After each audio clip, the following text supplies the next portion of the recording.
शिवसेनेचे जिल्हाप्रमुख अमोल शिंदे यांचा रविवारी दिवाळी फराळाचा स्नेह मेळावा उत्साहात पार पडला। या कार्यक्रमास राजकीय नेत्यांनी मोठ्या संख्येने उपस्थिती लावली होती। शहरात स्नेह आणि सलोखा वाढविण्याच्या उद्देशाने शिवसेना शिंदेगड जिल्हाप्रमुख अमोल शिंदे यांच्या वतीने दिवाळी फराळाचा स्नेह मेळावा उत्साहात पार पडला।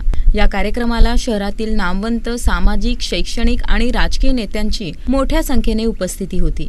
या प्रसंगी भाजप आमदार विजयकुमार देशमुख, काँग्रेस शहराध्यक्ष चेतन नरोटे, राष्ट्रवादी काँग्रेस अजित पवार गटचे आनंद चंदनशिवे तसेच आरपीआय आठवले गटाचे प्रदेशाध्यक्ष राजाभाऊ सरवदे, माजी नगरसेवक प्रथमेश कोठे यांच्यासह अनेक सर्वपक्षीय मान्यवर उपस्थित होते। दिवाळीच्या सणानिमित्त एकत्र येण्याच्या या प्रसंगी नेत्यांनी परस्परांना शुभेच्छा देत संवाद साधला। स्थानिक स्वराज्य संस्थांच्या आगामी निवडणुकीच्या पार्श्वभूमीवर या सर्वपक्षीय भेटगाठींना विशेष महत्त्व प्राप्त झाले असून राजकीय चर्चांनाही रंगत आली आहे। स्नेह, संवाद आणि सौहार्दाचा मेळ घालणारा हा कार्यक्रम सोलापूरच्या राजकीय वातावरणात एक सकारात्मक संदेश देणारा ठरला।